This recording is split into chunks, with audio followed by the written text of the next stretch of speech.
being a trooper, man. Just be careful. Just be Yeah, careful. I don't want nothing to happen to you on the stream. yeah. Just tip to everyone else: do not catch a random elbow. Just saying. Yeah, that's tough when you be playing sports. So I haven't played in so long, man.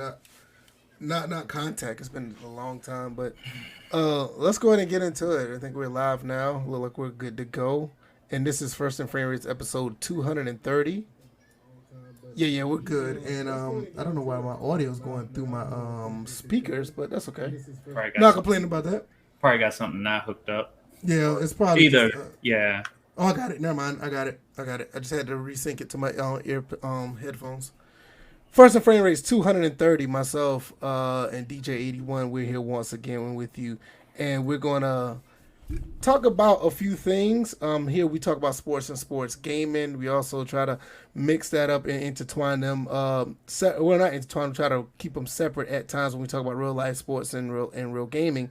But the main thing is we just try to keep it under sports and sports gaming. Before we get started, if you guys don't know already, and I guess we'll probably I guess it's something to celebrate real quick. I know we don't try to go under this umbrella, but Derek Chauvin was found guilty on all charges under the George Floyd case. I think it's a good day as far as relations between police and civilians. It may not sound like that now, but I think it's all emotion going on now because of the verdict just passed. But I think within the weeks, maybe a month from down the road, I think we all will take something from this outside of just the verdict. But I think it's a good day in the criminal justice system, in my opinion. Outside of that, today we're going to talk about MLB The Show 21 that released recently. We're also going to talk about gamers uniting over not only just the PlayStation 3 situation, but we're going to talk about that in general, how valuable it is and what we can learn from that. And we're going to talk about Alex Smith because he retired, and we're going to talk about a little situation with him regarding to his legacy on the NFL. If you want to catch everything that we do outside of this podcast, the links are down in the description. Also, all that good stuff, the Patreon, the Discord. I think what else we have down there.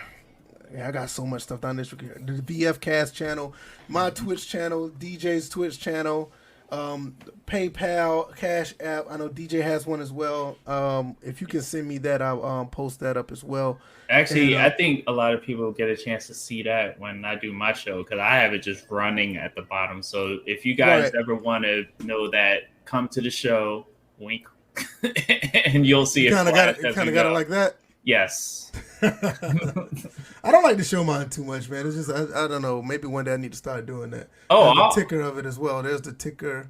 Yeah, I always go into it, but like if you want to, you don't have to. But just saying, that's the way I always do it. So right. So I think my banner just went haywire. Did you see that, or did it go off? Or it went off? Okay, there it is. Mm-hmm. No, it's just my banner looked haywire on the screen, but it's not on the actual video. Weird. But anyway, let's go into the intro, DJ. How have you been? You had a little rough weekend. Let everybody know what's up. Yeah, I am definitely in the concussion protocol. I had a run in with a defender while I was going after a pass in the air and caught an elbow right in the jaw. Ouch, that hurts. And the guy was like, I was giving away at least 100 something pounds. Wow, I dropped out.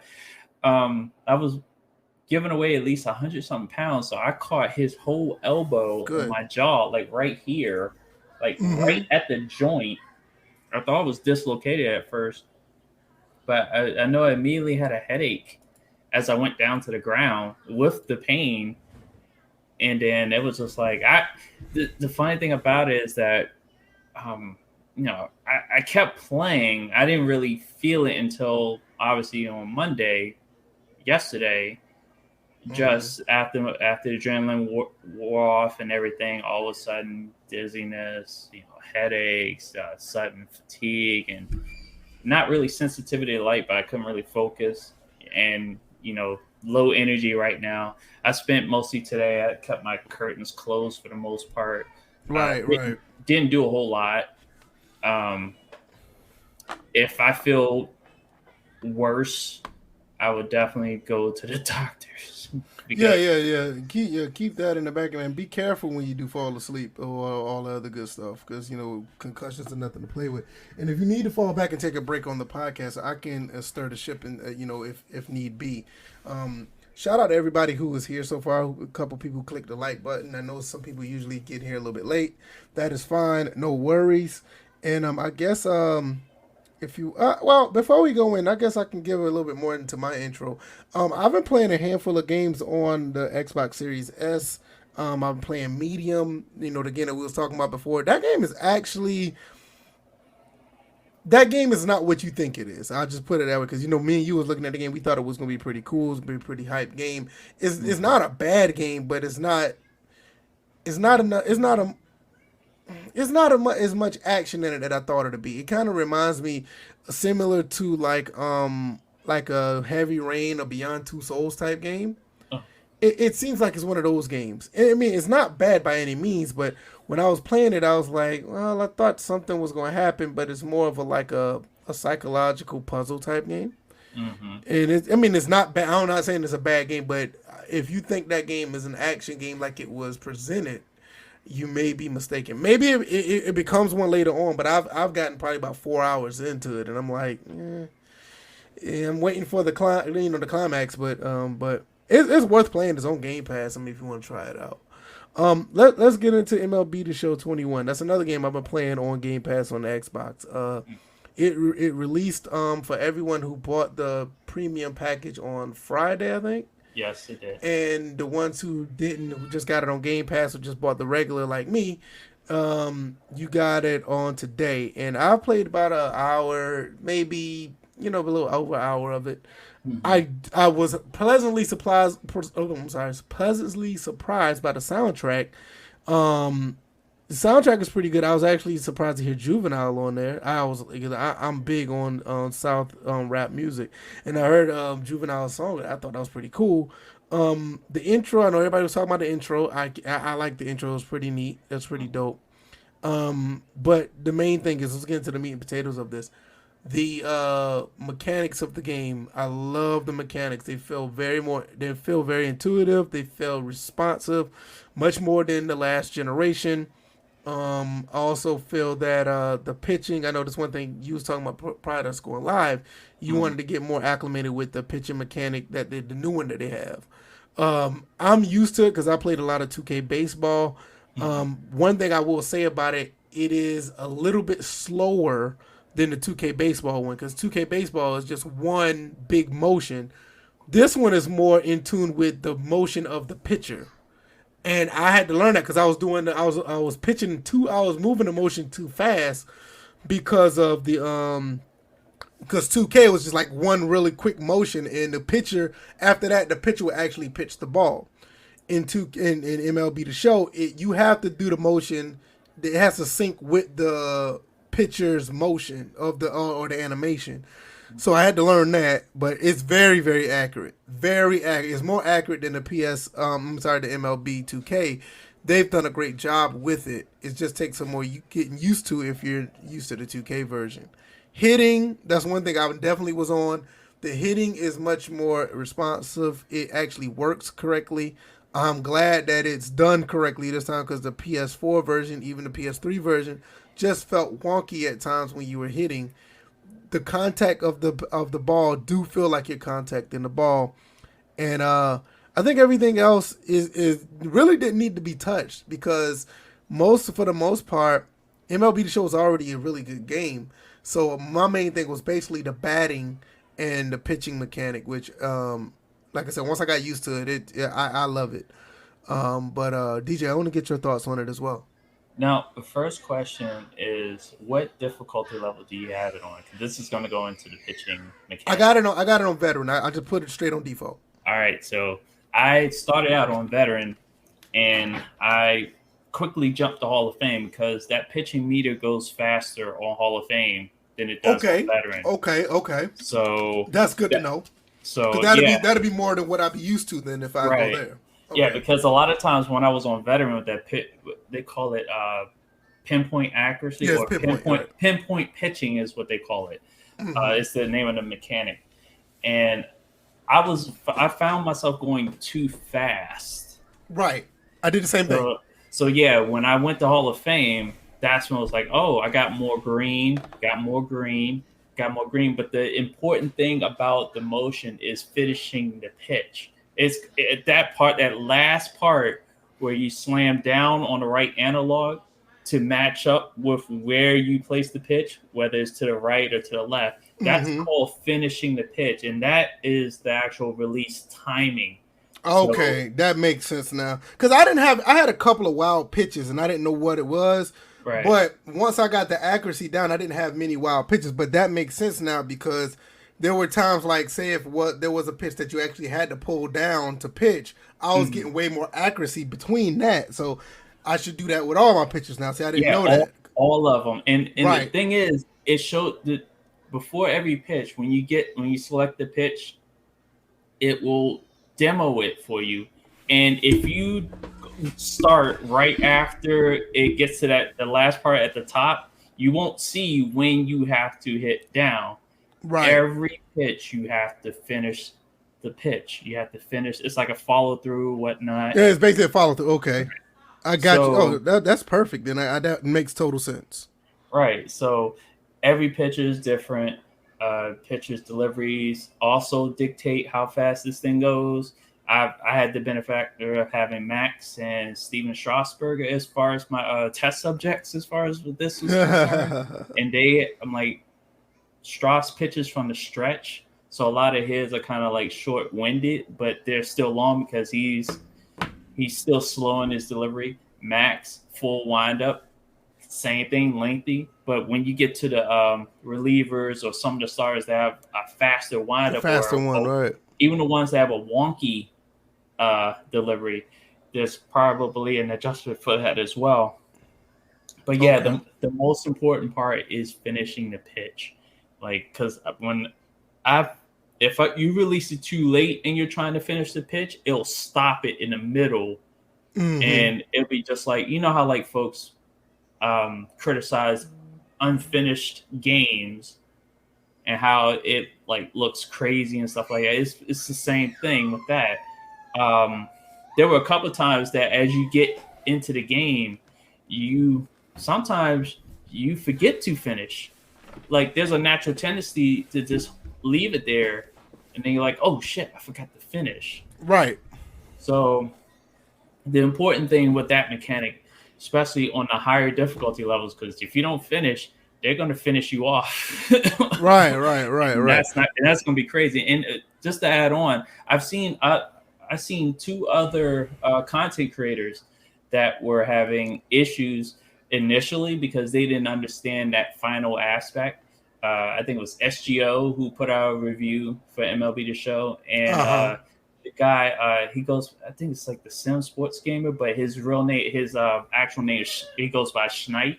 Okay. He's one of the people that I found on Operation Sports that does a lot of sliders, 2K, MLB, Madden, and stuff like that. And I watched this stream, and we actually were all like just talking and working through how to go through that mechanic. He eventually figured it out after about 10 batters, but you know, that is a clutch mechanic to have. And I'm glad, even though a lot of us are familiar with it from the 2K series and also familiar with another part of it from the golf series, whether it was the golf club or Rory McIlroy, the EA golf. Yeah, the EA golf game, right. See, the thing is, my first time when I was playing it, when I started, I walked the first person. And I was like, okay, I'm going to have to get used to this. But I struck out the last two. Albeit both of them, they hit a foul ball on at least, both of them hit a foul ball at least one time. So it wasn't like a legit, I ain't going to say a legit strikeout, but it wasn't one of the strikeout that you want. But I managed to strike out, you know, at least, I think by the time I finished the first game, I got like 6 strikeouts. I thought it was pretty cool, but I think I'd be more successful, like you said, like if I did finish the pitch, or it may be more challenging once I go up into the difficulty, because I'm used to that faster pace when it comes to pitching. So that should be something I look into. I plan on doing the Road to the Show. I plan on streaming that. I'll be streaming that on the Twitch channel. I don't know if I'm going to do that tonight or anytime tomorrow.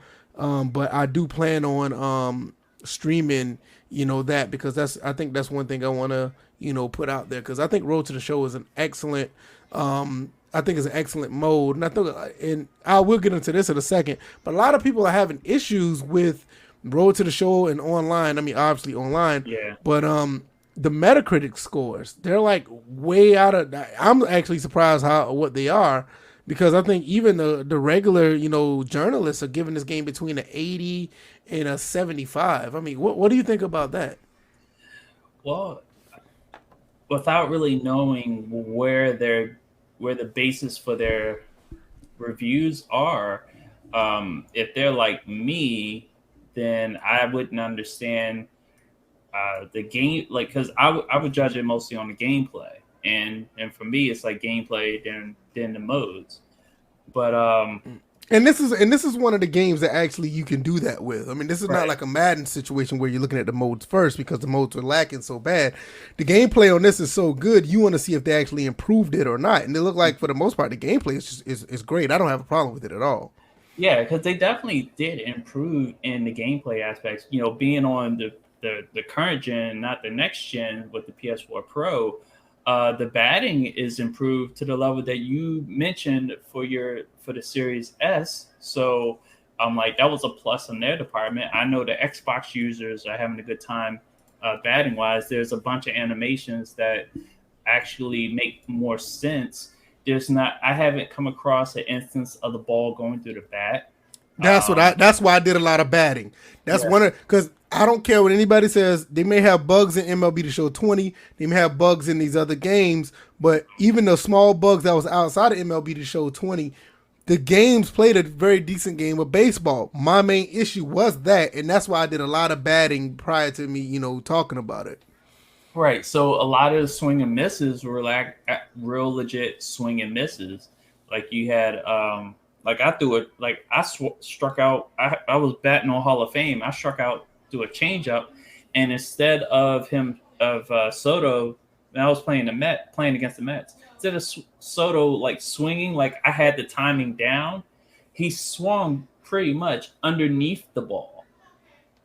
So because the ball was on the inside part of the plate and he's left-handed, so it's like I had the perfect timing, but since it's a changeup, my bat had already reached the spot where a fastball would have been, but since it was a changeup, kind of comes in with a little bit more loft to it, so it kind of drags it as it gets to a spot. So he swung under it. Sometimes you can swing it. Changeups typically you swing out in front and are ahead of it, and you miss it that way. And sometimes it leads you to a type of swing where you're like just leaning and reaching for doing a swing.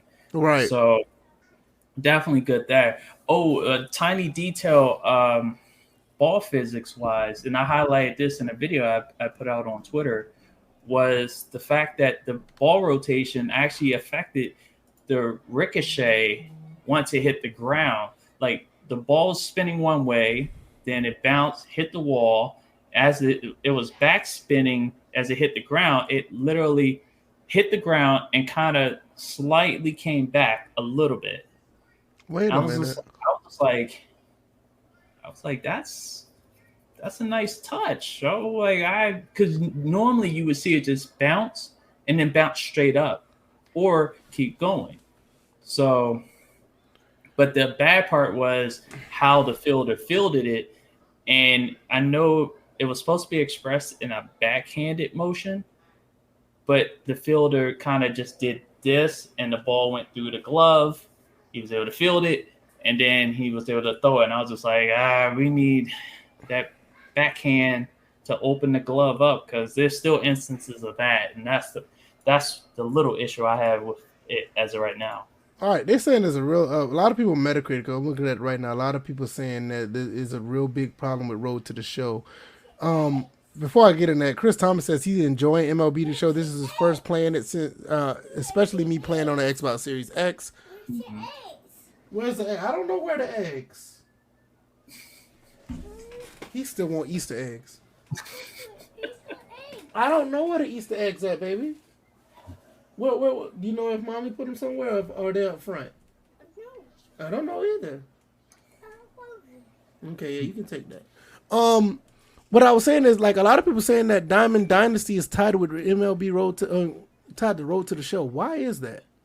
Ooh, I heard there was Yeah, somebody was I'm suspecting. looking at Metacritic right now. A lot of people are saying that. Why would they do that? I think somebody is saying that they're trying to get a lot of the offline players to.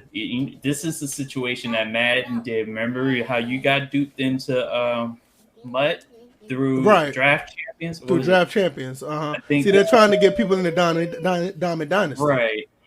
That's what one user suspected that I that's would what's not be going on. surprised. I'm not even gonna lie, I would, because some people are saying that this is it's a lot of people saying this is laced with microtransactions because of it.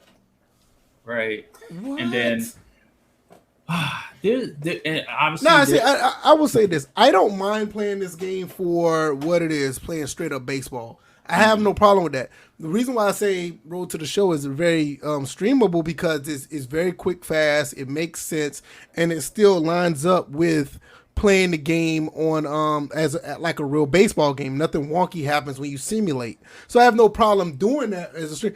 I could still play the game streaming it with full. Like if I still wanted to play like a Dynasty or something, I could do that. But if they did this with Road to the Show, I don't, like I said before, I don't warrant it. I don't think it deserves a 0, but I understand why people would get upset because there's a lot of zeros out here saying because of that. now here's another thing, and I was talking with Bills about this because he did his Road to the Show character and was going through it, and interesting enough, he actually won his copy through a contest. Okay, So good that's on awesome. him that he didn't have to pay for this one. But he was saying that his Road to the Show character was forced to pitch, I think, for an inning. So no matter what character you put in, they put you in a situation where you pitch. And for me, I like one. I want to. I obviously I'm an infielder, so my player is going to be an infielder, but I accessorize him to be that. So my pitcher is not going to look right with tape, the white tape, the batting gloves in the glove. Obviously, he won't have the batting glove on the other hand when he's pitching. The eye black and all this stuff that I would wear I would don as an infielder is He's there as steady a trying pitcher. to wave at you and you ignoring him. I know because I'm doing it for a reason. I'm cussed, remember? I know. No, so I'm just trying to, yeah, I'm just eye wise. I see him, but I'm not trying to focus because that's what gets me in trouble with these symptoms. And for those that have joined in late, I'm experiencing you can tell, yeah, concussion symptoms from a game this past Sunday. So if I appear kind of like loopy or loopy or whatever, it's that. Yeah, So shout out to DJ for being a trooper throughout this entire. Don't put that in your mouth, boy. That's not funny. Give me this. Oh, nasty. so Anyway, I can see why people are saying this is a problem. If that's the case, go see if mama can give you some candy or something. Give you some chocolate because you don't need to be eating that. Go see if you right. can get some chocolate. And for everybody who was there this past Thursday, note the jersey that BF has on. Note that it's also a long jersey to avoid what happened last time. So He's stupid, man. But like I said, I played the game. I don't have a problem with the game. I think the game plays very well. I can understand why people could say this is a problem with Road to the Show. I totally get it. Some people saying there are online problems. I have nothing to say about the online stuff. That's always been an issue. I really don't because we've been knowing this for what 7 years now. Or oh 8 years now. The game came out the game came out late 2013, 24. We yeah, known that online issues was a problem. yeah, that's why in a SGO's review he noted that the absence of online franchise and stuff like that. It's like, Right. well, because the servers are still not up to par. Because even Schneid, the Sim Sports gamer, I think that's his, if I remember correctly. But he was even saying he was having issues getting his pre-order rewards when he streamed on the Friday stream release night. So, and when I was going through and even exiting the game, I experienced long loading times just exiting the game because it was still trying to register or try to communicate with the server, and the server was down at the time. So it actually extended the exiting from a game because it couldn't contact the servers to give you your points or whatever. And Right. it's just like, It's just a mess. so you Yeah. wouldn't want an online franchise mode with this shit going on. No, it is absolutely terrible. All this other stuff, but I think at the end of the day, it does play a pretty good game of baseball. I mean, I don't have an issue with the game what it's supposed to be. It's supposed to be a baseball game. It plays baseball. It plays very well, but I am a little worried about the road to the show thing. I am worried about I'm not really worried about the online stuff, but I am worried about road to the show because that's one of the things a lot of people like to play. The user review scores right now, I could put it on the screen. I don't know why I keep talking about it and not showing it. We can put the Metacritic scores up real quick. Right now, it's giving it a 5.4 out of 10. I think this is the user score. I think the critic score is somewhere around 70 or 75 or something like that. So, yeah, it's 76. The user score is 7. I mean, critic review is 76. And I'm not going to sit here and say it's warranted or it's not because I haven't played enough to say that. I don't even know what the game is if I give it a rating because I only played like a little over an hour of it. But I will say immediately I know that this probably plays like one of the best games of baseball I've played since MLB The Show 14. So, I mean, as of right now, I can't agree with it, but I can't give it a score either.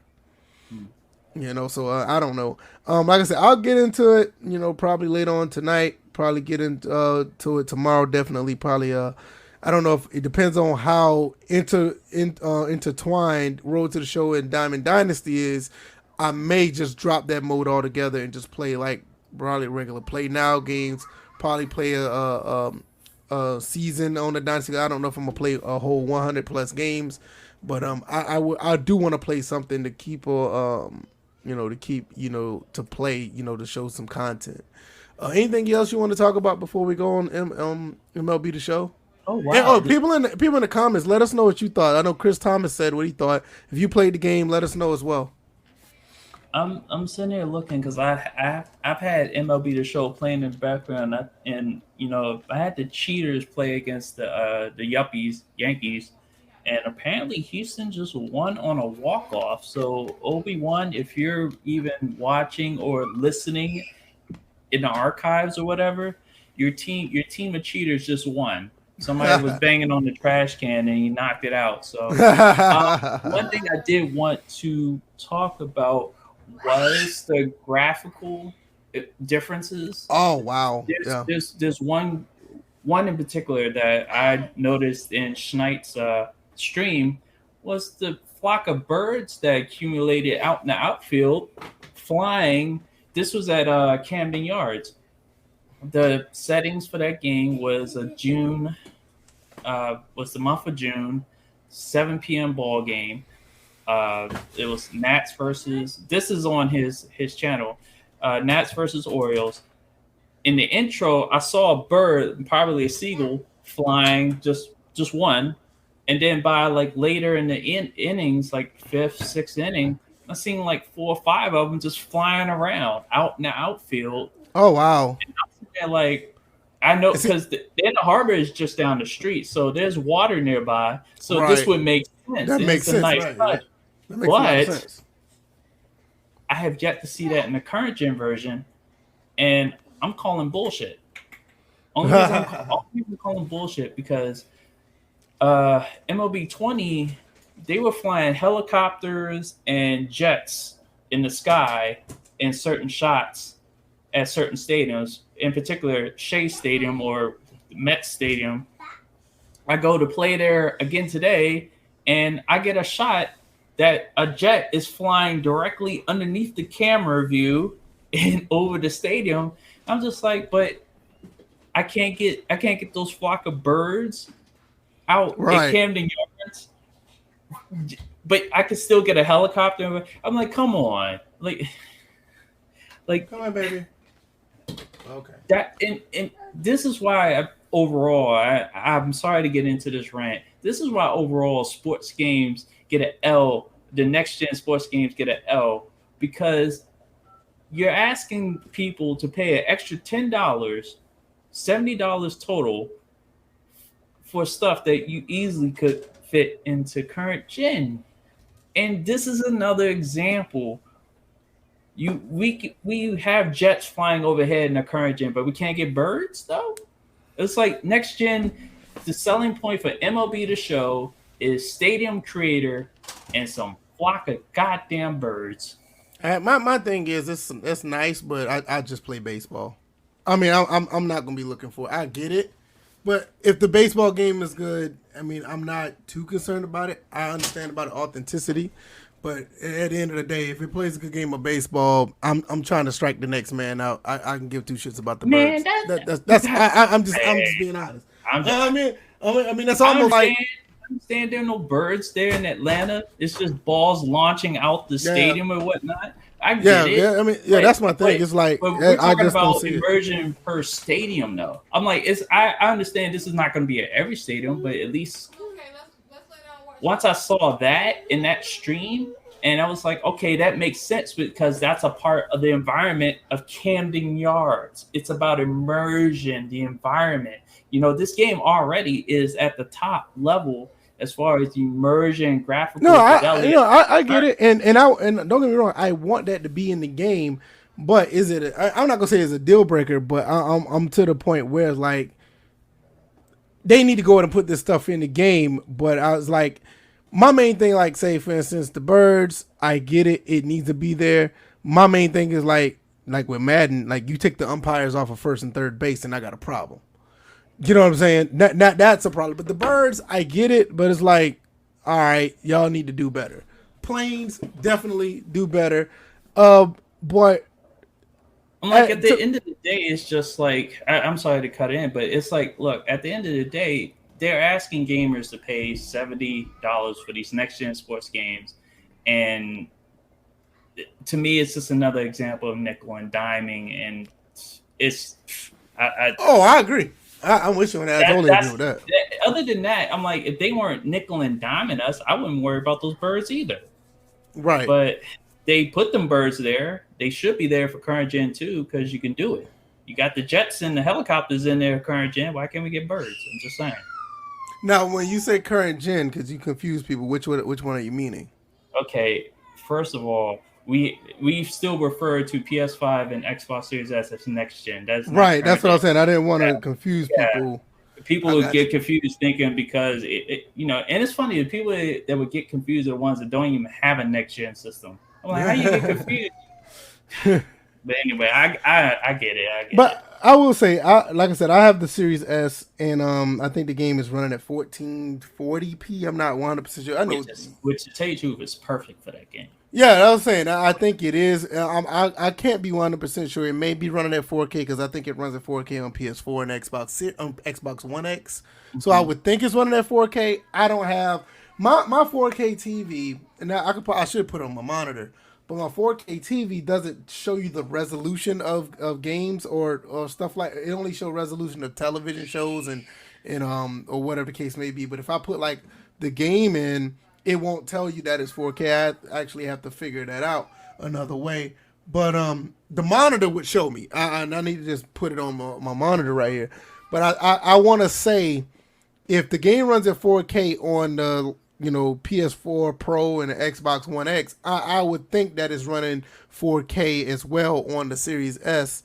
But the game looks phenomenal. I mean, I got it HDR, 4K. I don't know 4K, but the HDR and the graphics and the resolution looks fantastic. The game looks beautiful, and I'm highly impressed with what I have with this small console. Same thing with Madden. I was playing Madden on it. Now I take it that's running at 4K as well. If the last, PS4 Pro and stuff can run those at 4K as well.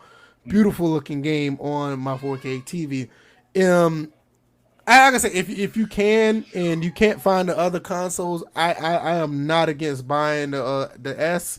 It's a pretty good little device. Joe Numbers, what's going on? Quaface, how you guys are doing? Complimentary, Chris Thomas, if you guys are still here. Joe Numbers said buy both consoles if you can to get the best of both worlds. I'm already planning on doing that. I'm still trying to find a PS5 or a Series X. Either one. He also has the Madden play well on the Xbox. So yes, it plays very well. I'm gonna probably be streaming that as well sometime this week.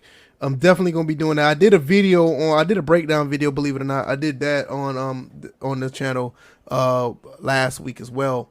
And no, that anything that I've played on this, I threw at it 1440p. That's what it says, 120 plus frames.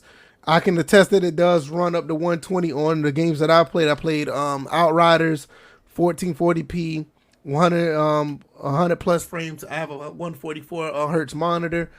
Works fine. I played a couple other games, high frame rate. It does what it's supposed to do. It's good as advertised. I will give it a lot of credit for that.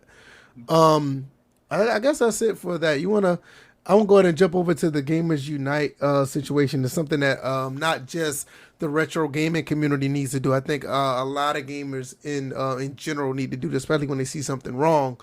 Well, before Real you quick. start, Go ahead. I'm gonna step away for a quick second. I'll be right back. Go ahead. You good? All right. Joe Number said, I saw that breakdown with the D-line pressure caused the incompletion. Hopefully they expand on that. I totally agree with that as well. It was really nice how they did it too, because it wasn't like one of these situations where like you see the D-line in Madden where it's like a certain player or a sync, it'd be sync between two players where they do the same animation. This one player actually had he had power over the other player where the other lineman was struggling. So it's like now it's not just like the defensive linemen are doing a sync type move where both of the D linemen are getting past the offensive lineman. It's like, the matchups really matter. This D lineman is actually having problems, or the offensive lineman is actually having problems with the defensive tackle. Chris Thomas said, yeah, especially if you're trying to get items for the road to the show. Like, yeah. You talking MLB the show? Yeah, it's pretty bad. I agree with that. Yeah, it's just that you want to have matchups really matter at the end of the day, and I think that's what they're doing as far as what they did on Madden so far. Hopefully they'll keep that up. Let's get into this Gamers Unite thing. DJ, while he's out for a second, I know he said he think he suffered a concussion in his in the football game that he had this weekend. Hopefully he's feeling well. Hopefully nothing crazy's happened. He said he'll be back. Nevertheless, I'll continue to hold it down. If you like what you hear, please hit the like button. Go ahead and share this podcast. Let people know what we're doing over here. Still trying to grow not only this podcast, but I do the VF cast on the other channel. That link is down in the description. Over there, I talk about more the regular gaming stuff outside of sports. You're probably going to get somewhat of a taste what the VF cast is like in this next topic, so you can check that out. Also, I'm on Twitch. Get the frame rate gear. The Patreon, all that stuff is down there in the description below. So hopefully you guys will be able to check that out. Gamers Unite. Gamers united when it came down to this PS3 thing. The PS3, the store was closing, and all the gamers got together saying, hey, we want this store to be open. A lot of people went to the store, looked at all the stuff that was there. There's a lot of good stuff still there, so people started buying the stuff. They saying they don't want the store to go down. So basically they let their voices be heard. The PlayStation 3, the PlayStation Vita store is going to continue to be open for the foreseeable future. It's not going to be down in July like they said there was. Now, there's one store that's going to be down is the PlayStation Plus. Not the PlayStation, but the PSP. And with that being said, the PSP store is going to be down, so I'm going to try to buy some games for my PSP. I'm not big on handhelds, but I always thought this handheld was pretty cool, so I'm going to see if I could buy some exclusive games off the PSP, because that's going to be closing on July 2nd. Nevertheless, let's get into this as far as the Gamers Unite. They united, and they made some change. DJs, you're good? Everything's good? You're good? As of right now, yeah. All right, if you about to pass out, man, let us know. We don't want to see that live. Oh, it's not an issue of me passing out. It's just I'm just trying to find a spot to look at. And I got you. Why is it so difficult for gamers to unite on certain topics or certain issues in the gaming community? Unlike how we seen with this past thing with the PlayStation 3 store or any other situation where gamers got together and made change. Why is it so difficult, or why is this very rare? Why it doesn't happen more than it needs to be? That's the $1 million question. It seems like it seems like certain, like, okay, for example, Mass Effect 3. That What wasn't one. other? That was one situation. I'm just trying to figure out. Obviously, there's Battlefront 2 Mm-hmm. as far as loot boxes. Trying to figure out another situation. Even just recently, as much as I don't like the little bit that they gave us as far as like updates, but even with Madden finally coming around Fixed franchise to mode. right. There was another one I can't remember. Oh, when Xbox tried to go to $120 a year. That was Right. another one.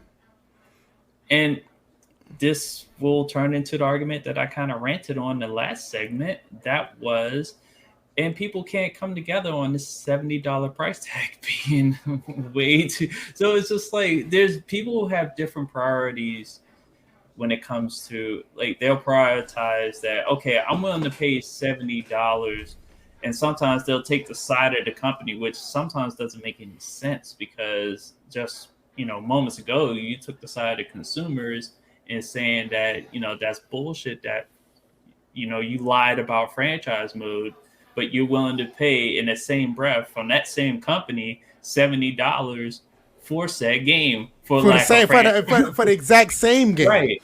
So I think people just don't understand that a lot of their priorities wind up counteracting, contradicting their stances. So it's just like the outcry can be so high and be responded to for one thing, then all of a sudden something else that's just as equally abhorrent as the other, all of a sudden everybody's quiet as a church mouse. So some people don't mind spending money, but they don't like feeling like they're getting ripped off, which Right. it's like, well, you're kind of getting ripped off one way or another. So you got to pick one. I'm like, if you wanted to pay for something, I would say fight for paying the least amount as possible. Yeah, I mean, you got to pay what you. I mean, you got to. In some cases, you have to have your voice through your wallet, and sometimes people don't do that. I mean, when you really look at like the $70 thing, like people are still going out to buy these games. People bought MLB The Show, even though that game is a phenomenal game, but.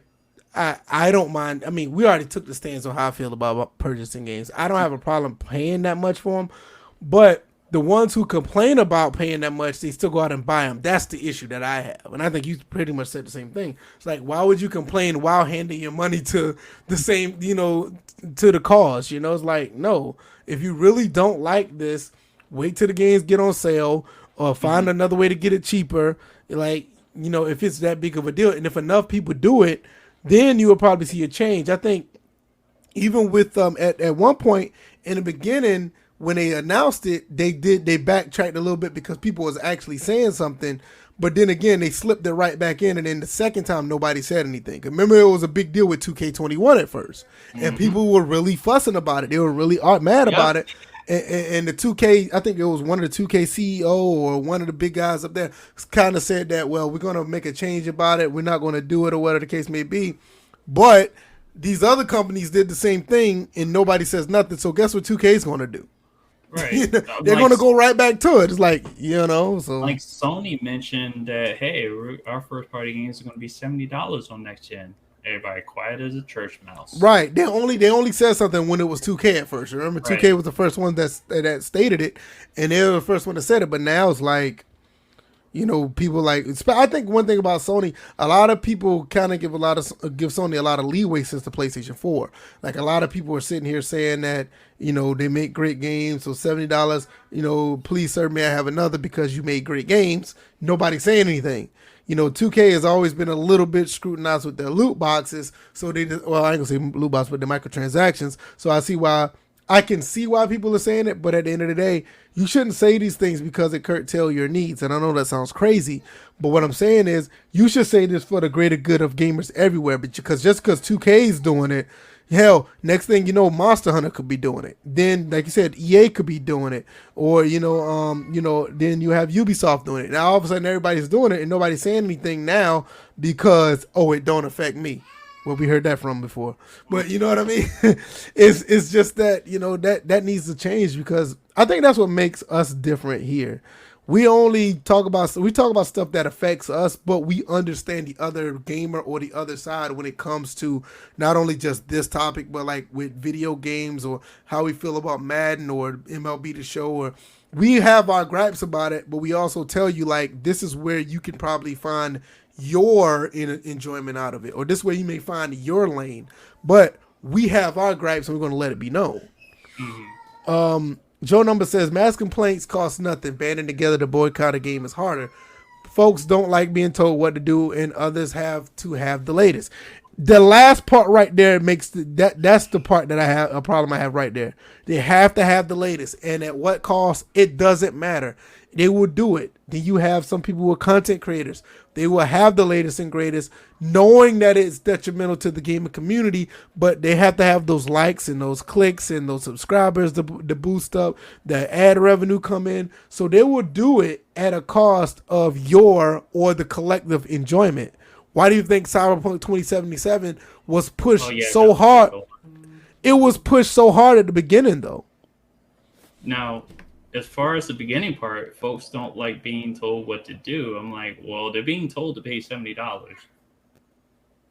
I mean, apparently they do like being told what to do because they're paying it. So that's what I'm saying. A lot of people's priorities contradict what they could be doing in this situation to help themselves out. It's just like saying that. Like, it's just like people who continue to vote for Nancy Pelosi, and she says the shit that she said earlier in the evening. Right. Babe, I'm trying not to bust out loud laughing. You know that, right? All right. People will continue to vote for her despite the shit that she does and says. So it's just like, man, it's just... No, it's crazy, but that's how people do. I mean, it's I don't know how to explain it. I mean, even like you said, like when you try to play, it runs rampant in politics. It runs rampant in gaming. It runs rampant with sports teams. It runs rampant all over, where the collective good is like, the collective good is more important, but you have your personal situation behind it. Therefore, you don't say anything. Numbers, I got what you were saying about as far as a content creator or a regular person suggesting a boycott. It's just that at a certain point, it's just like you're paying for a game that has constantly not been finished or has come out at 100%. It's always come out at like 80 or something percent, and you're paying full price.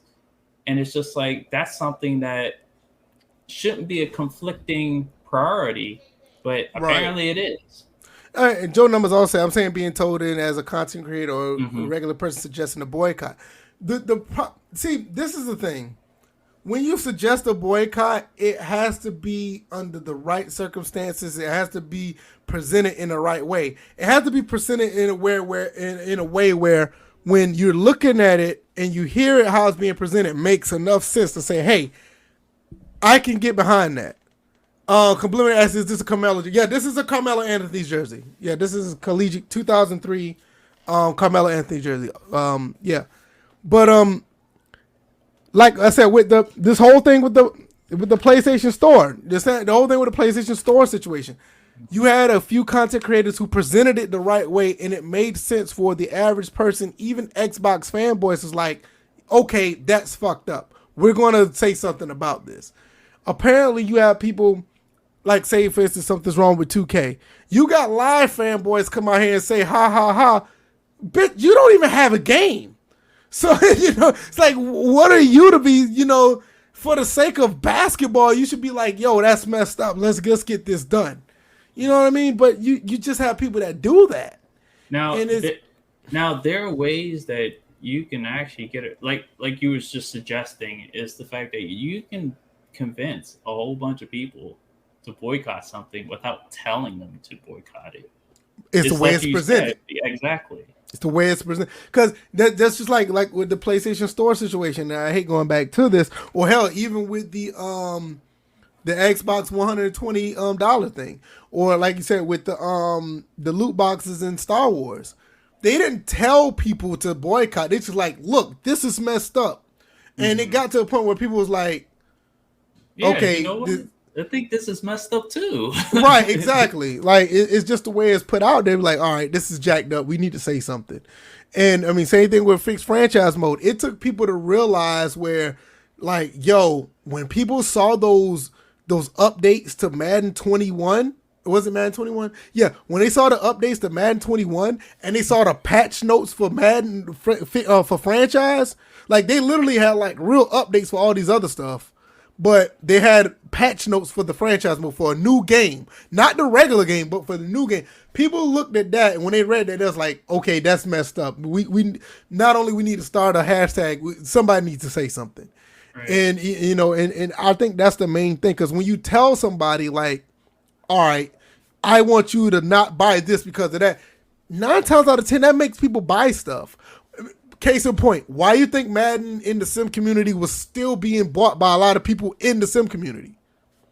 That Save 65 sounds cool, but you're basically telling people not to buy something, and that's the way people say, you know what? I want to buy this shit anyway. Well, you also have a situation, and I'll discuss more of it on my show tomorrow, about there's a whole bunch of alphas in the community. And you know what happens when you get a whole bunch of alphas together and not enough betas. So I'm gonna tell you something right now, and I'm not trying to ruffle any feathers, but I'm gonna be honest with you. Everybody in the Sim Standard was trying to be an alpha. Oh, that was apparent. That was obvious. Yeah. And it's not a knock on them, but that's just history. You can go back and look at it. Go back to the channel. You will see it. Yep. So and I mean that's one of the reasons why, I ain't gonna say it's the reason, but it's one of the reasons why you see a collective of 7 to 8 people are down to 2, maybe 3. And to be honest with you, all those guys with great minds could have really, it could have really been something special if the miscommunication and the lack of trying to fix the miscommunication was, was there.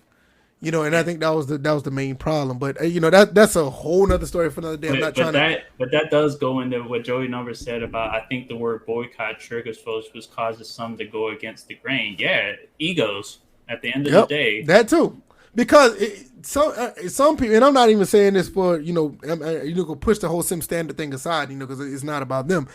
You can look at a situation where if, let's say for instance, I saw a content creator say boycott this, and I'm on the verge of probably trying to make that same video or try to make that same live stream, or if I was something like I thought about it but never put it in place, and I saw him do it and he gets all that attention, I'm not this type of person, but another content creator would be like, oh shit, he did that, man, I'm gonna buy the game anyway, fuck all that, ain't nobody gonna listen to him. I'm serious, people do that. Y'all tell me if I'm lying. Tell me y'all don't see that. Like if somebody do something that you thought that you should have done, or you missed the deadline. I ain't gonna say missed the deadline, but you missed the time to do it, and then you see somebody else do it. How many times you seen somebody else say like, man, fuck that, I'm not gonna give him no recognition, and they go against the grain. Well, case in point, remember a certain YouTuber said that we were walking around here with no nuts, and you see what happened there? Yeah. Right, exactly. Exactly.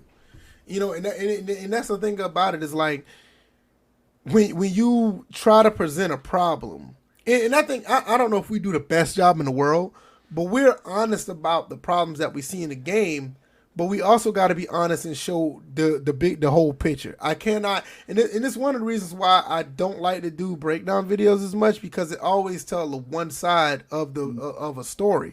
Because DJ's main problem with Madden is just basically the outside stuff that's off the field, as far as the wear and tear, the actual modes or whatever.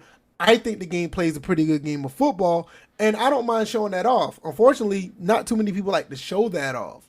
And it's not like a knock on DJ, because DJ's never been the type of person to do those type of videos. But it's just like in general, like throughout the community, what was the old saying? If it bleeds, it leads.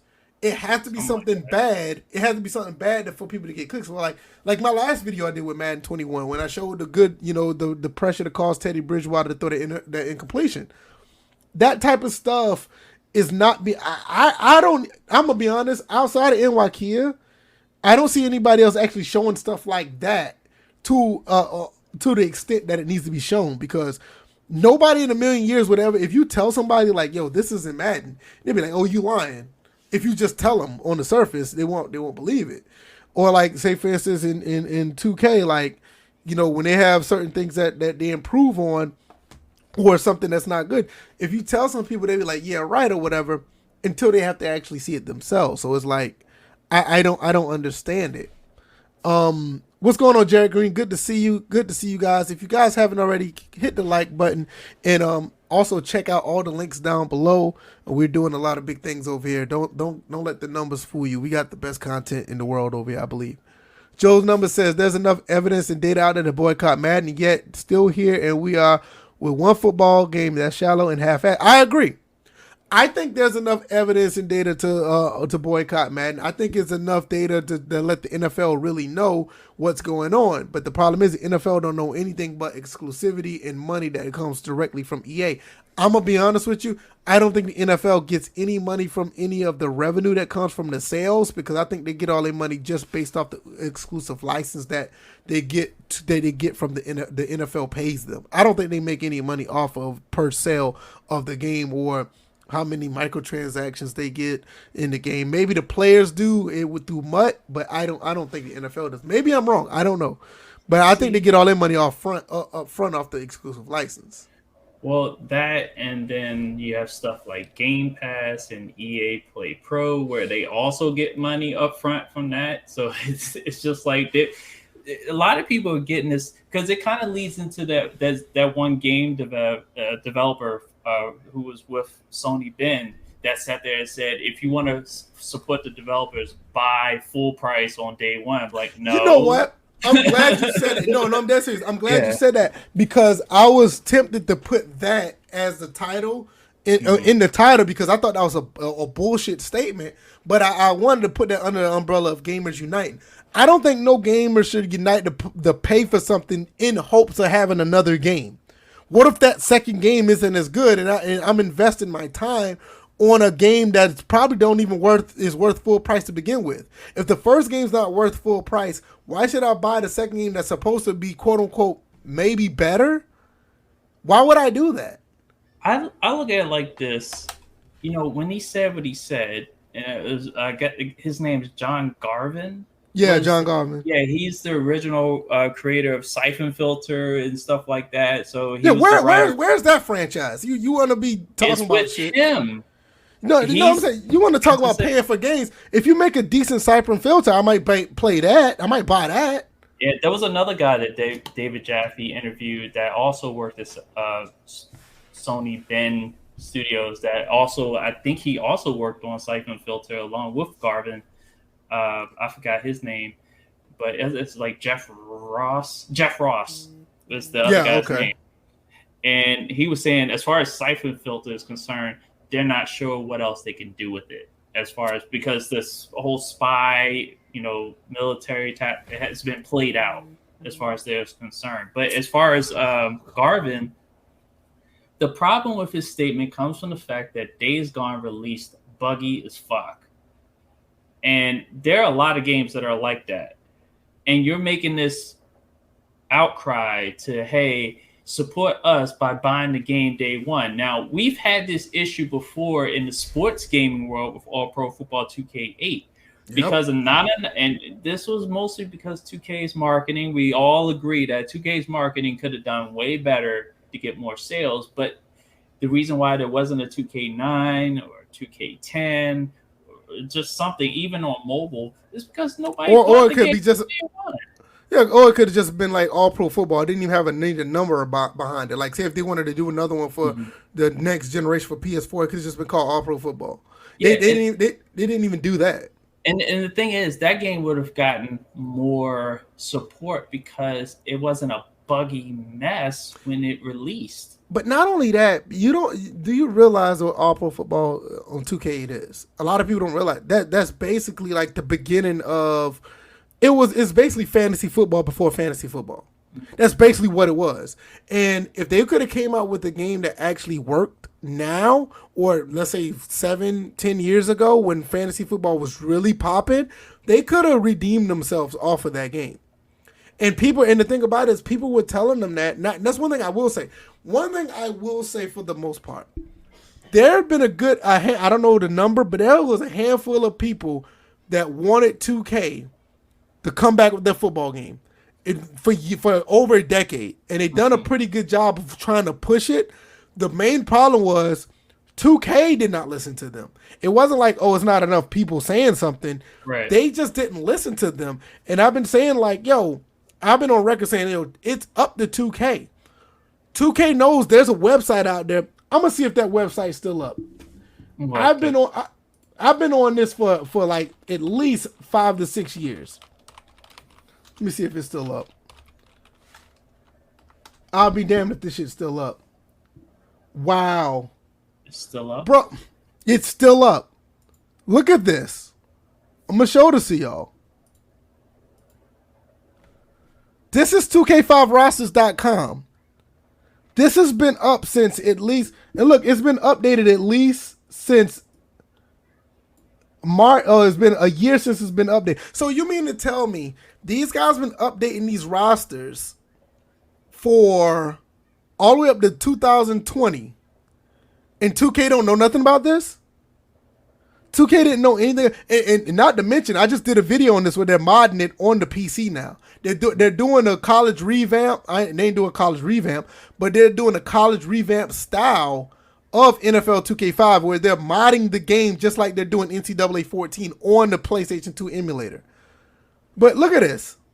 2019, they did 1998-99 rosters, 2014-2015 rosters, 2017-2018 rosters. This makes no sense. They know this is the problem. When you talk about gamers uniting, these guys did their job. The 2K football community did their job, but 2K just did not give a damn. There's no way you can't tell me they didn't know about this website, and that's the main problem with the other side of uniting. Is like, well, does it really matter when you have the companies just act like they don't know anything? Because like I said earlier about the next gen version, they've been doing this all the way up to 2020. So you mean to tell me 2013? You know what I'm saying? Look at this. I'm gonna put it up again. Go ahead and say what you got to say, DJ. I didn't mean to cut you off. No, you didn't really cut me off, but I saw what Joey Numbers put up there with he puts in, there are too many issues with issues in gaming. Companies make easy games for influencers to attract masses too. Many alternate agendas which hurt everyone. Yeah, it's overall divide and conquer. It's just like, get as many people to have their own individual agendas as possible so they can never come together on just one specific overall agenda to go against the game. So, exactly. It has to be something catastrophic like the ones we talked about earlier. Mm-hmm. It has to be something really big for people to do. And it's a shame because if it's small, some of these small things are just as important as the big ones. And some people don't realize it. Look, TD Mavens right here, 2018-2019 roster. And I think somebody's working on a 2020 or 2021 roster. I'm not really sure, but I heard it, but I don't think it's on this website. But this website is still up and running. It's still active. I wonder if I could click here and still download a roster. Let's see this. Yeah, and you see that Neff is here, so Look at that. I just downloaded the goddamn roster on right now. This was for the 360. Okay, for a single game, it's usually free to franchise. Okay, but this is they're still active. This is unbelievable. I don't understand it, and that's the stuff that really made me mad at 2K because like y'all know these guys are craving for a football game. They have a dedicated website to you guys, and y'all do nothing. well, it's funny. There's a concept called a calculated risk or whatever, or collateral damage that most companies will account for when they, put out something, a game, That's true. I understand. feature, or whatever. So EA, because look, you did go on a bender when it came to SpongeBob, but they knew you was going to do that. Matter of fact, they were hoping you did that. Mm-hmm. I know because because it not only me but others, any type of press is good press. At the end of the day, at the end of the day, any type of press is good press. So is totally understand. Nef1, good to see you. He said EA fixed the AI to be believable, not perfect. Correction, not perfection. No game will ever be perfect. I think the thing about the current generation of EA, I don't want this to sound crazy. I want you guys to understand. I don't think it's improved. I just think they have use of more animations to make it look better. I guess that makes sense. I don't know. Because when you're talking about AI, you're talking about decision making. Now, selection of animations, if they improve that's a form of AI that that it's not really affecting the actual decision to be in one place or another. I think that's where we need the advancements to go, where it's affecting, okay, instead of going to point B, I'm going to go to point C or point D or point E, F, G, instead of just point A and B.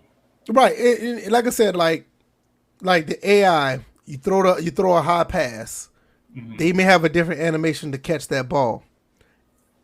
So that looks good. AI, they throw a high pass. The receiver sees the ball and don't go for it. You kind of say, you see what I'm saying? It's kind of like that. That's kind of an analogy I was trying to make. Or here's the advancement to that, which would be result number C. There's friction between the quarterback and the receiver, and he don't give a shit. So he's just like whatever, just looking at the ball. Or they're doing that the maximum football technique when they're just looking at the ball. That's one thing Maximum Football did very well. The head tracking was really good at Maximum Football. Right. That was really good. I give Maximum Football a lot of credit. The head tracking was great. Neff also said, I cannot play the game in the current state it's in. AI is unplayable in my humble opinion. And I totally understand. There are some situations where the AI is really questionable. You know what? The way I read that, Neff, that would have been a self-own talking about I'm ho. You stupid. So, like I said, at the end of the day, it works, but it's just that I think it just has to be presented in a way. I think this whole situation with the PlayStation 3 store being shut down, it kind of made me think about it. It's like these gamers, and it wasn't just gamers from like one sector of the console war. Like everybody kind of got up and said, hey, something ain't right about this. I mean, this because it could be the Xbox one day. You saw Nintendo, the Wii Virtual Console is gone, and that's a shame because they had some great games on there. And so I guess even Nintendo was like, yeah, something isn't right about this. So it's good to see. Hopefully we'll see that in other stuff. That'd be great. Now, okay. Now, in regards to that specifically, my question comes in, at what point, because not a lot of people talk about these old, like you and maybe a handful of others are like, it's like trying to find a unicorn in gaming as far as people talking about old games. Yeah, I'm in the trenches of the old games. So it's just like, where was this love for older games before they were about to close this? Great question. Because I know me, Mm-hmm. A lot of people in the retro gaming community, I watch all their videos. I'm not even go down the names. I mean, they're bigger YouTubers than I am, but like people like My Life in Gaming, Adam Korlick. You also have the Happy Console Gamer, John Riggs, Metal Jesus. I follow all those dudes that Mm-hmm. actually followed, the retro gaming scene. So those guys, they're entrenched in it. But the casual ones is all up in an uproar, like, oh my god, the store is closing. We need to do something. Nah, bro, shut up because y'all probably don't even have the consoles. I Well, mean, like, I'm real about mine. I got the consoles like right see, here. and the funny thing is they're the reasons why they wanted to close it in the first place. Right, you're The the people, reason. the hardcore gamers who already have these games, and probably are playing them, whatever. That's Right, it. and You're just, yeah. Go ahead. yeah, the only reason that the people like me are standing up and saying something like, "Yo, these are digital," and the thing is, it wasn't even about the store closing, DJ. It was the fact that once the store closed and the internet is cut off to these consoles, you're going to be in a situation where you bought all this digital content and you can't play it because of the fact that it's tied to the internet. That was the big deal because, like, listen, I got all this stuff behind me. I don't want it to be a situation where the internet says I can play this game or not. That's bullshit. So also, like, let's say for instance, I think Metal Jesus just made a video. That's a very good point. What about, and this is ran by Sony. What about Sony, who has all that music? Prince, Metallica. They have all this digital music, all these digital movies out there. All of a sudden, you buy a new Blu-ray player and say, "Hey, that old that Blu-ray player, or that that Ultra Blu-ray player you had, the old one, it won't play none of this stuff anymore. Oh, that new such and such you got that plays music, oh, it's not going to work anymore because, or the old one's not going to work anymore. So if we cut everything out, you're not going to be able to listen to Prince or watch any other or Terminator 2 anymore because you bought a digital, and if your Blu-ray player is not tied to the internet, you can't watch that movie. You know how insane that sounds? It sounds really dumb at that point. Now you think about it, like, okay, I can't watch Terminator 2 or I can't watch Scarface or whatever because my Blu-ray player is not linked to the internet. That's some of the dumbest shit I ever heard. So for people like me, I like digital stuff. I like the convenience, but I want to keep what I purchase. I don't think that's a bad argument.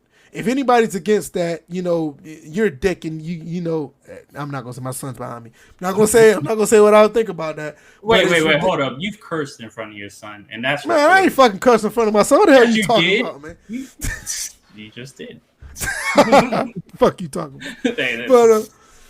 But no, seriously, it's like you think about that type of stuff. Like, if you have to be connected to the internet to watch, and I'm not talking about the streaming stuff. I'm talking about like if you digitally have the game or like a movie, like you buy a Blu-ray movie and it usually comes with a digital download as well. Like all of a sudden, you can't play it because your Blu-ray player. Why you need your Blu-ray player tied to the internet anyway? It's another story for another day, but I digress. But like I said, it's just at the end of the day, it's all about how it's presented. And I think it was presented to the point where everybody in the gaming community said something. The retro gaming community stood up, and even some of the fake and phonies who, got to go back now. Oh, I got to go buy a PS3 now because I want those games. You wasn't thinking about that 2 weeks ago. So, so let's not do this. Mm-hmm. All right, before we go, which, man, I should have worn my Redskins or my, I can say Redskins. It is a Redskins. Hold up. I got you. I should have worn my. Hold on. I got y'all. I'll be right back. Hold on. No. I'll be back too. No, I'll be back too. Y'all take a break. I gotta do this. I'll be back. Hold up. Okay. You know what? I'll say when he comes back, I'll go and do what I gotta do. I got something for y'all. But anyway, okay. So since I gotta hold down the fort for a few seconds in my concussed status, all right. So. Joy numbers, I will speak to this. You said, as I stated, games today are made easier for influencers and new gamers. Us OG gamers who embrace challenges and true elements of simulation are no longer viewed as the top demographic. That is true. I agree with that notion. Case in point, games having easier modes that you can select. A lot of the journalists are playing at that difficulty level when they get these new games because obviously they have deadlines they have to meet. So they don't want to be inhibited by. He got himself a RG3 jersey. Yes, I have an RG3 jersey. Why would you get an RG3 jersey for Alex Smith? Hey, that's the only one I got, man. Shut up. Well, here we go. I'll be right back. All right, let's talk about the people in the comment section real quick. Nev says, no, let me go before I do that. Yellow. Yeah, this is yellow, baby, but this balloon's no good no more. I can't blow. You're trying to blow up the balloon? That doesn't work. He said, as I stated, games today made it much easier for influencers and new gamers. Us OG gamers who embrace challenges or true elements of simulation are no longer viewed as a top demographic. Absolutely. I totally agree with that. Neff says that I do not hate Madden, but Backbreaker show individual AI. Yes, it did. Madden just doesn't feel like football to me, and AI takeover is just bad. The problem with Madden is the AI takeover is to the point where it's like more of a collective instead of individual. Oh shit, you got Alex Smith? Shut up. Oh, you got an Alex Smith. I'm hating. Yes, I have an Alex Smith jersey. I'm hating. Everybody fan card pulled as of today. Well, I'm not a fan, but I like RG3, so I bought an RG3 jersey. But Oh, I have those too. I know you do. I expect you to. You're right. You're a Washington football team fan, so I totally understand. Yeah, the problem with Madden that the AI takeover is it's collective, not just individual. If the AI takeover was individual, I probably would be able to tolerate it more. Mm-hmm. Neff also said he loved retro games of all kinds. Same here.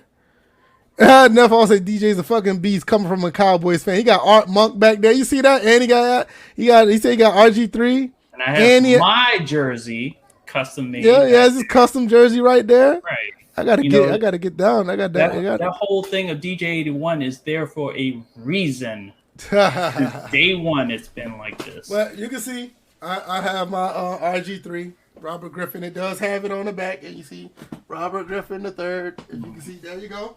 Damn. All right, let's get into it. Alex Smith, he's retired. I don't know if you guys don't know that he has retired. What 3-4 days ago? Yeah, about a couple of days ago. It's a couple of days ago. He actually created an Instagram account, which he doesn't have any social media. Anything that was being communicated social media wise was done through his wife. Really? I didn't know that. Yeah, so he now has an Instagram account in which through his Instagram stories, he communicated to the world that he was retiring. And it was a very first grade A production. The thing about Alex Smith, the one thing I like about him, not just the Redskins, he's on the Redskins, but the fact that he played for Kansas City and he played for San Francisco. Mm-hmm. And every time he played the game the right way. I mean, so much that it's so much that could have went down with his career in San Francisco, but he stuck with it because I think his first 5 years he was having 5 different offensive coordinators and stuff like that. He was destined to be, a legitimate bust, and a lot of people took him for granted. A lot of people didn't think he was going to be any good. Then Jim Harbaugh comes in. Not only that, people thought it was just Jim Harbaugh, but when he went to Kansas City, he had some success, and even when he came to the Washington football team, he had success as well. Unfortunately, he had a really bad accident, and the injury, and he did come back to play, but he ended up retiring.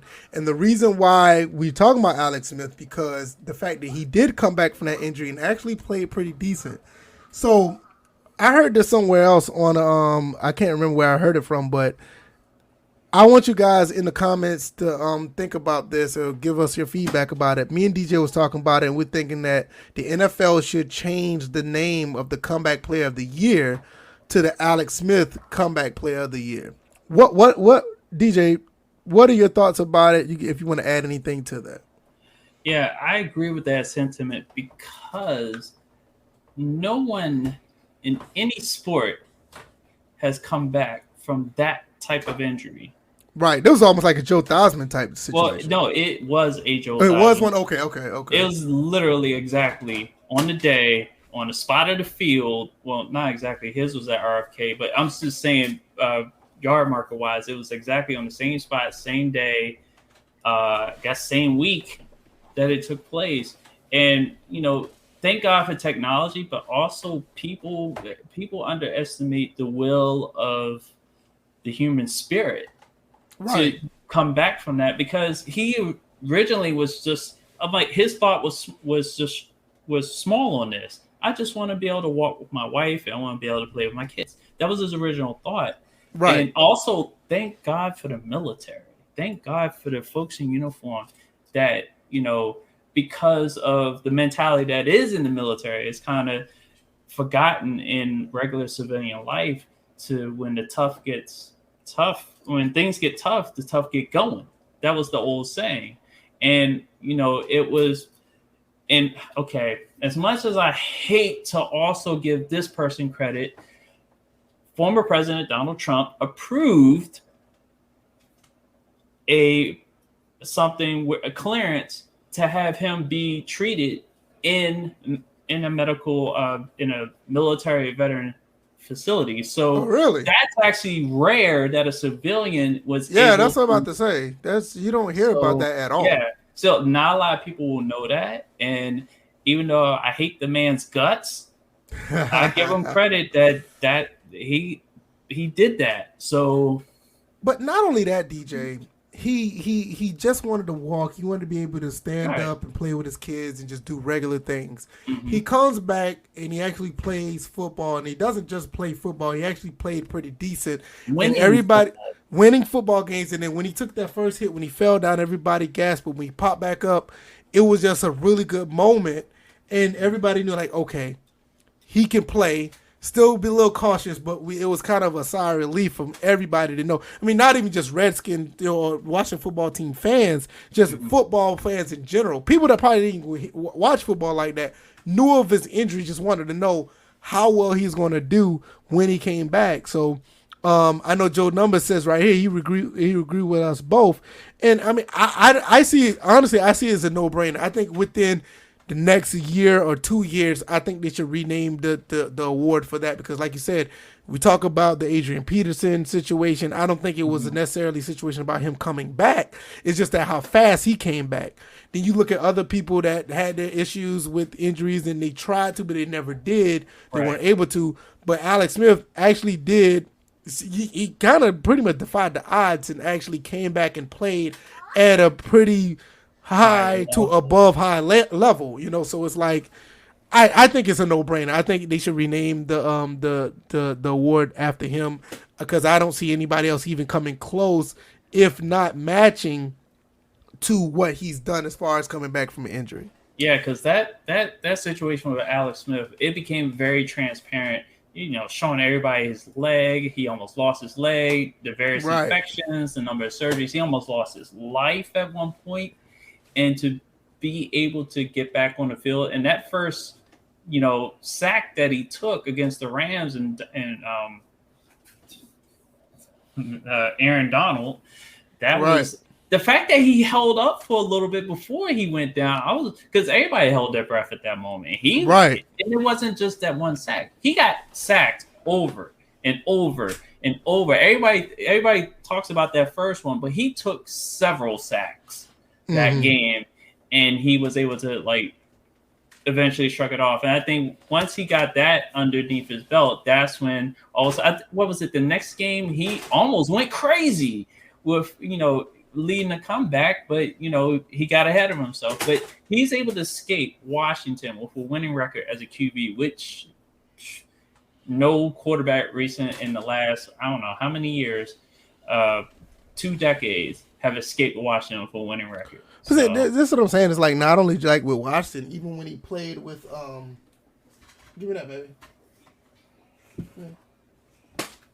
Oh, you want to play? Okay. I'm about to put you in the bed, sir. Okay. He liked playing catch. Even not only just with Washington, like even when he was in Kansas City or when he was in San Francisco, he done great things for the team, whatever the case may be. Neff One says, I like Alex Smith. I want to choose more than any other team that he played on. Yes, sir. Well, yeah, because Hold on, I'll be back. His talents were definitely used to a greater extent on Kansas City, and his unintended mentorship of Patrick Holmes pretty much was the most efficient use of his skills and talent. And, San Francisco was one of those situations where, like, he's the quarterback, then they get Colin, and then it's kind of like they bounce back and forth of who's the starter. So it's just like something had to be solved there. And then, of course, in Washington, there's a 2-year gap in the last time he played and then this past season. So it's just like, just think if he would have kept playing throughout those 2 years. We were 6-3 when he got hurt. Right. Yeah, y'all doing pretty good. Exactly. 6-3 playing against the Texans. So, right. And of course, in Washington, there was a bunch of shenanigans going on. And I think one of those shenanigans played out because the coach made a player inactive that normally would have been in that play that would have blocked the right person. So, yeah. Way to go, Coach. Joe Number said, I had a similar injury to Alex Smith playing football for the Marine Corps. Though injury is no joke. And to see him ball out afterwards was amazing. Neff says, look at Tommy John's surgery, how people made a comeback, and he made, and others made. Alex Smith 100% should get credit and the name. Like I said, I totally agree. Oh, go ahead. To Joey Numbers, thank you for your service. I didn't know you was in the military. Yeah, I didn't. Yeah, I remember he said something about. You may have said it a while ago, but yeah, he said it a while back. I think it was like early. Yeah. But yeah, thank you for your service. Absolutely. Javion Dillingham, how you doing, bro? Good to see you here. Good to see you. But no, like I said, I think looking back at it, I think they should change the name and he should be honored because, like you said, that type of injury was like really significant and people were like really wondering not only if he play again, wondering if he would be able to walk again. Right. So 100% behind that. It was sad that towards the end, that injury affected that calf, which was like a symptom of that injury, because when you had that calf strain, a normal person would have been back that following week, but because he didn't have much of a calf left, right? Because of the infections, they had to remove a good portion of his calf. He didn't have enough muscle to be able to recover from a calf strain. So it was unfortunate he didn't get to play in their final game, but he was able to do enough to get them into their into the playoffs. So hats off to a overall good career. And very much the top comeback story of all time. Yeah, I can agree with that, definitely. Pretty solid career overall. I think, like the first 5 to 7 years kind of held him back, but yeah, a lot of quarterbacks don't really, they don't really survive after that. You would hear, like, say, for instance, you saw Tim Couch, or you see, not even going to talk about Ryan Leaf, but you see a couple of quarterbacks who just don't do good their first couple of years. You never hear from them again. But he was able to stick it out and continue to be a team player and wait for his turn to redeem himself. And like I said, once they went to the Super Bowl, even though, Kaepernick was there, Alex Smith was pretty much the driving force through most of that season. And then he ends up leaving there and go to Kansas City and does very well there as well.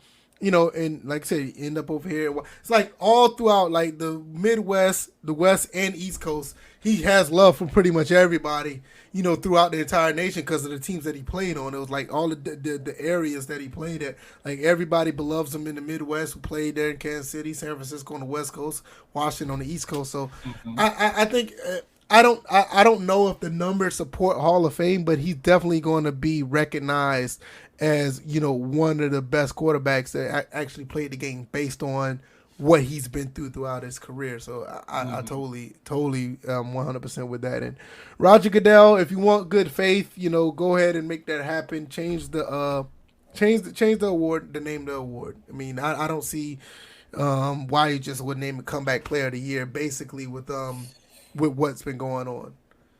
I don't know, Joe Numbers, man. I think it was his time to retire. I was actually expecting him to retire after the season because you got to think about the injury issue. You got to understand that he came in the league same time Aaron Rodgers did.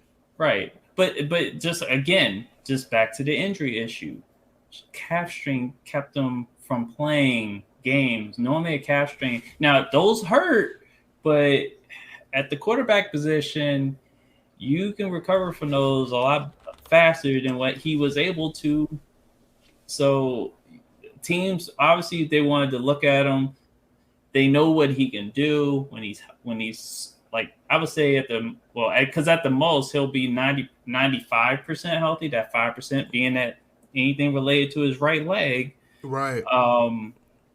He couldn't get over that calf strain, and it because you saw it affect him in the San Francisco game. And a lot of people don't realize that Alex Smith is naturally a scrambling quarterback. People don't know that he naturally likes to move around in the pocket, and with that, you can tell when he was standing back there before the calf strain, the fact that he's jittery back there, right? And he's kind of like he'll hitch and hitch and hitch.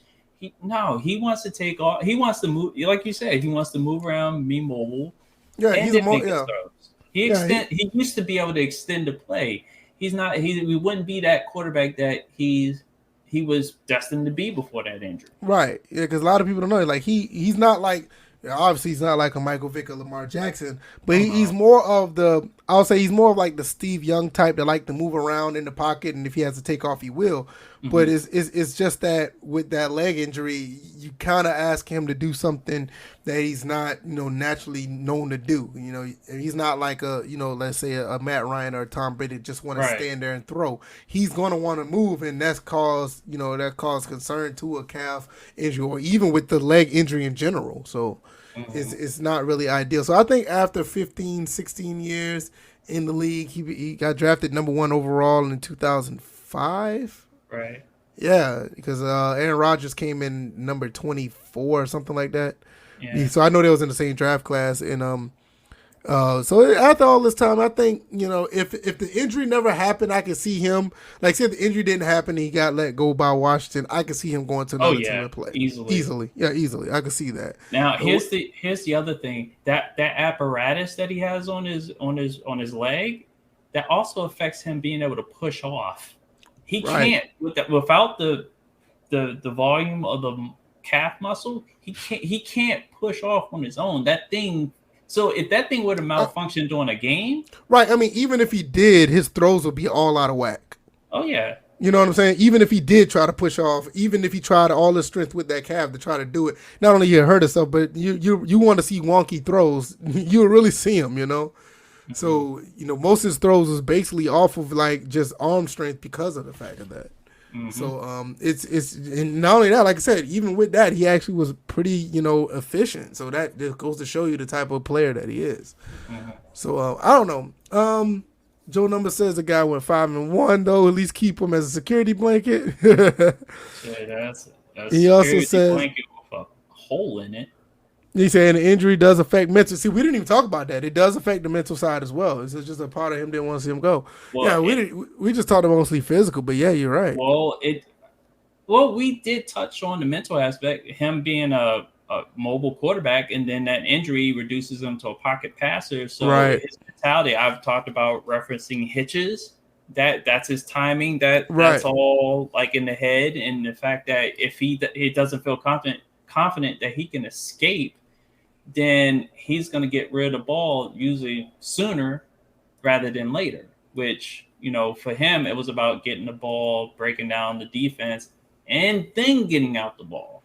Right. And plus, he would have been able to do a lot of the RPOs and stuff like that. So, because you saw what happened when Heineke came in. Yeah. Did see that. Mm-hmm. I'm still amazed that this roster was available for download on this website. That just goes to show you the website's still up and running. Mm-hmm. NFL, 2K football. I don't know if they're going to come out with this game or whatever they're going to do, but they should be ashamed of themselves. They could at least came out with one game since 2007, regardless of what they say. Licensing? No, nah. They could have came up with something between now. I mean, you gotta realize we had a whole generation without a alternative football game, and I think that's the first time that's ever happened. You can talk about Maximum and Axis, but I'm not really counting them. I'm talking about like a real AAA game.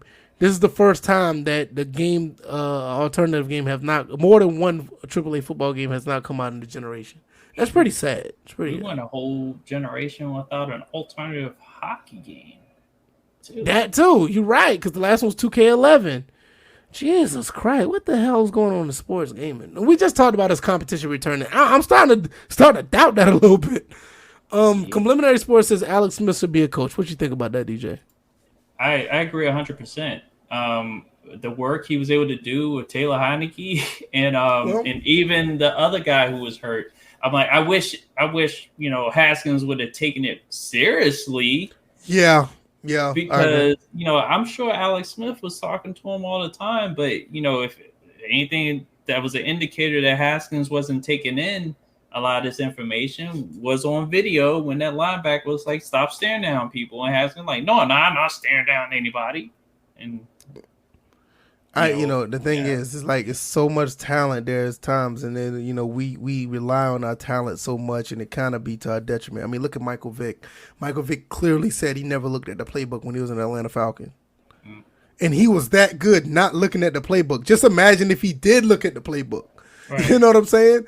Like, we went to the NFC Championship with this guy, and he did not look at the playbook. That alone is like amazing. But just if he did, it'd have been a different story, But right, you never, And then Jamarcus Russell claimed he looked at the playbook. You ever heard about that story? Yeah, I heard.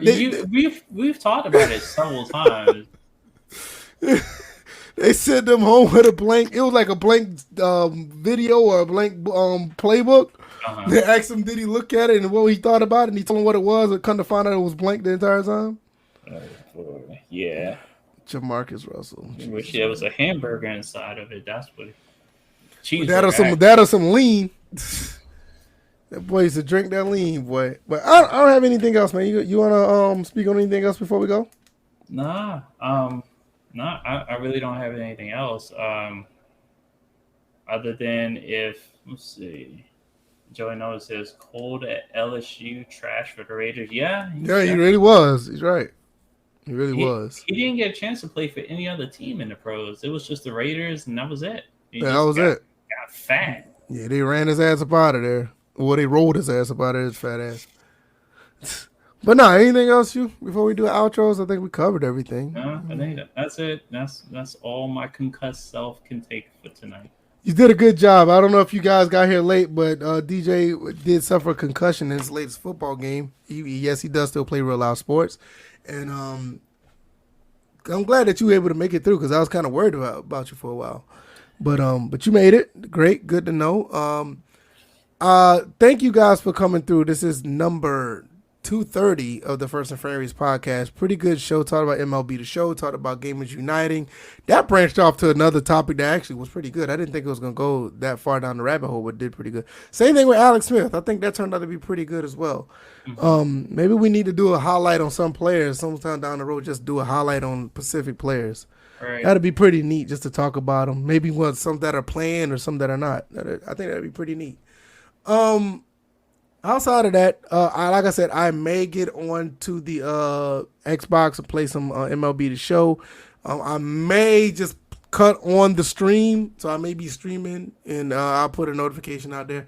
If I don't stream tonight, I definitely will be streaming tomorrow. Definitely will be doing that. So you guys check me out there, and that'll be on the Twitch channel. Link down in the description, and that'll pretty much be it for me, and I'll let DJ do his outro, and we'll be up out of here. All right, so earlier I alluded to a topic that was... Wait a minute. Did he say Jamarcus Russell sings with Jodeci? Man, what? Yeah, I saw that. I was just like... So, forever my fat lady. Jesus Christ. But anyway, earlier I had alluded to a topic that I was going to talk about on my show, which you can find on Twitch at EVO325, but I also multi-stream, so I'm also on YouTube. What the fuck just happened? Episode 24, I believe we will go into, are you an alpha, beta, or something else? We'll definitely talk about that, and we'll also talk about the Derek Chauvin verdict reading. I'll give you my thoughts as far as how that went and the shenanigans surrounding it. So that will be tomorrow at 8 p.m. Eastern Standard Time. So I'll send out the link and everything beforehand. and we'll give it a go. And also, just to let you guys know, I'm available on Spotify for I what the need fuck. that. I really need that link. I didn't have I it thought I on. sent it to you before. You Uh-uh. showed it in past Yeah, episodes. I had to pull it up. I'll pull it Okay. up. Go ahead, keep talking. Yeah. I'll get it. Okay. But yeah, I'm available on Spotify. I'll send a link out for that too later on Twitch. If VF pulls it up beforehand, he'll probably pop it up on the stream. I'm also available on SoundCloud. Not really using SoundCloud as much, but I am using SoundCloud to get it on Spotify. So, what the fuck just happened is on Spotify and on SoundCloud as we speak. I just have season 3, so episodes 21, nope, wait, 21, 22, and 23 so far are up and ready for your listening pleasure.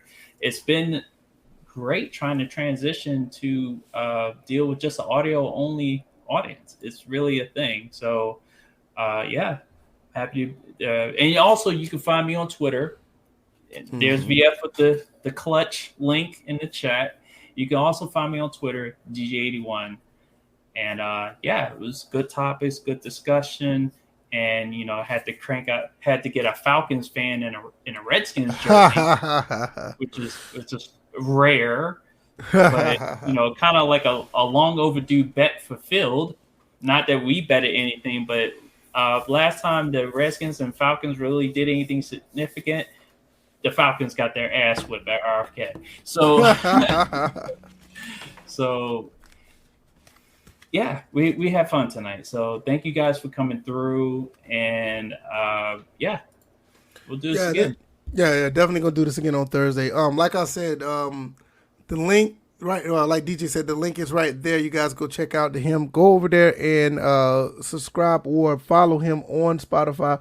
Go listen to the podcast at your leisure when you can't catch him live, or hell, after you catch him live, you want to listen to it again, download it and listen to him then. Same thing with me. I do my podcast on Sundays at 10 a.m. That is the VF Cast. I talk about just regular gaming, none of the stuff going on as far as sports. I try to separate the two. Also, the VF Cast channel, like I said, same thing. I talk about gaming as well. Tomorrow, like I did say, I am going to stream. I owe this to you guys because Monday I was dead tired and I had to get up and work today. I could not stream. I was dead tired.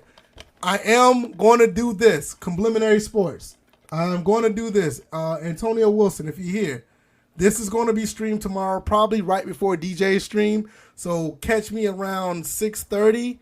I'm definitely going to be streaming maybe 7 o'clock. I'll do a couple of games of this Madden 2001 for the PS2. I know you guys been asking about it. Definitely going to be doing that. But throughout the day, I'll probably be doing some MLB The Show, probably some Madden. I may even do some more Remnant from the Ashes. I need to finish that game.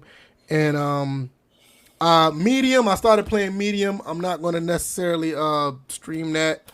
If you played the game, you'll understand why. It's not a bad game, but I don't think it's a good streamable game. But definitely, this is going to be on point tomorrow, right before DJ's stream. Definitely going to be doing some Madden 2001. You guys have been asking for this for a while, so that will be on deck. When tomorrow, around 6:30, 7 o'clock, I will be doing it then. If not, yeah, it'll probably be 6:30, 7 o'clock. If not, it'll probably be after DJ's podcast, one of the two. But just be on the lookout. If you don't see me live by 7, it'll be after DJ's podcast. So I will see you guys then. DJ will see you guys then as well. Go check everything out. Support all the good stuff. Doing good things over here. You guys are great. Thank you guys for the likes. Thank you guys for the feedback. It's been another great show. Good topics. And we'll be back on Thursday for episode 231. Oh, go ahead. Say one more thing because I'm about to say one more thing too. Go ahead.